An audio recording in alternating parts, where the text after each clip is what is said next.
La réussite vient de l'expérience. L'expérience vient de l'échec. Si tu n'as pas encore réussi, peut-être que tu n'as pas assez échoué. Ça, c'est la citation de Mel Robbins, une dame que j'ai suivie il n'y a pas longtemps, et j'ai trouvé que cette citation est vraiment porteur de sens. À la fois dans notre vie quotidienne de tous les jours et dans notre carrière, ou alors si nous voulons faire carrière dans le développement logiciel. Car je me suis toujours posé cette question. Comment puis-je faire pour monter rapidement en compétence? Parce que nous savons très bien que monter en compétence signifie quoi dans le développement logiciel? Avoir plus de responsabilités et aussi gagner plus d'argent. Et quand j'observais autour de moi, je me suis dit, s'il faut que je suive la courbe normale ou alors du développeur moyen, ça allait me prendre beaucoup de temps pour atteindre le niveau de compétence que je souhaite avoir. Et je me suis donc posé la question, qu'est-ce qu'il faut que je fasse pour rapidement monter en compétence? Si tu veux savoir également ce qu'il faut faire, alors suis cette vidéo jusqu'à la fin. Bonjour, mon nom est Lapie Emo et sur cette chaîne, je parle de programmation informatique, de concepts d'ingénierie logicielle et de freelancing. Si ce sont des sujets qui t'intéressent, alors abonne-toi et active la cloche de notification pour ne rater aucune de mes prochaines vidéos.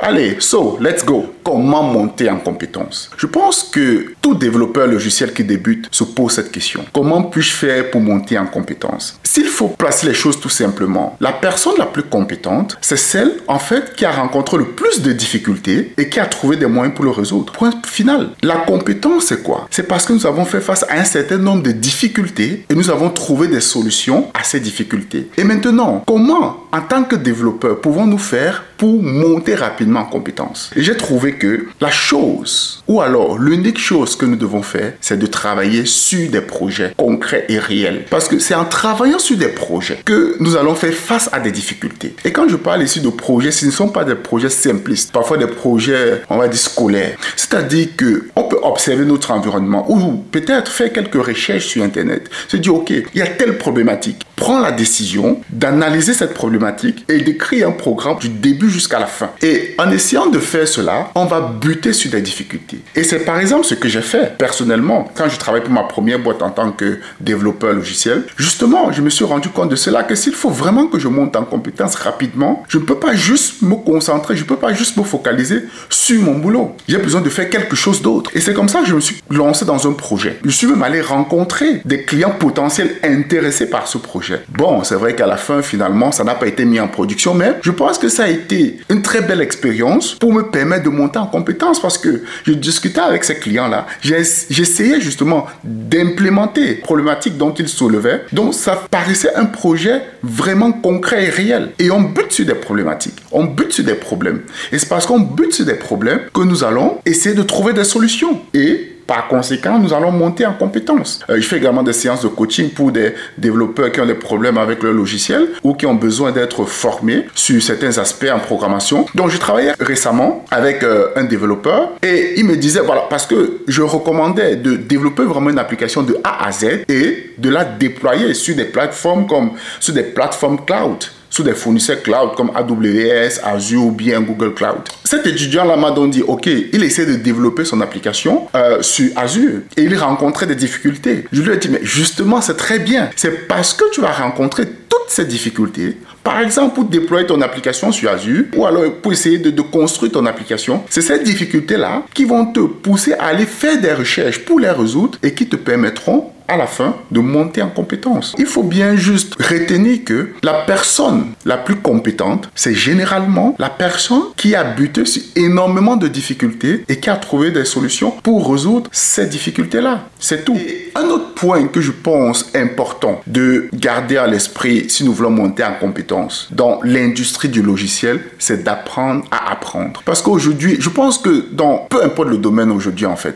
les choses vont tellement vite que nous avons besoin d'apprendre en permanence. Et apprendre à apprendre, qu'est-ce que cela veut dire? Ça veut tout simplement dire qu'il faut comprendre comment fonctionne notre cerveau. Comment est-ce qu'on apprend? Comment est-ce que nous pouvons rendre l'apprentissage ludique? Aujourd'hui, apprendre est un processus infini. Celui qui croit que parce qu'il a obtenu son diplôme, c'est terminé, son apprentissage s'arrête là, d'office, je vais te dire de ne même pas essayer d'aller dans l'industrie du logiciel. Parce que les choses changent tellement vite et tu dois te mettre en jour en permanence. Donc, il faut apprendre à apprendre. Apprendre de nouvelles technologies, apprendre un nouveau langage, apprendre des concepts. Et je pense qu'il faut aussi se comprendre et savoir la façon idéale pour nous d'apprendre. Moi, par exemple, aujourd'hui, j'ai mis un processus pour moi, en tout cas qui marche pour moi, pour apprendre une technologie très rapidement. C'est quoi? C'est que avant de commencer à apprendre une technologie, je prends la technologie, j'essaie de réaliser un POC, Proof of Concept. C'est-à-dire, j'essaie de réaliser, avec cette technologie, j'essaie de créer quelque chose exploitable très rapidement, sans vraiment comprendre comment elle fonctionne, sans comprendre comment la technologie fonctionne.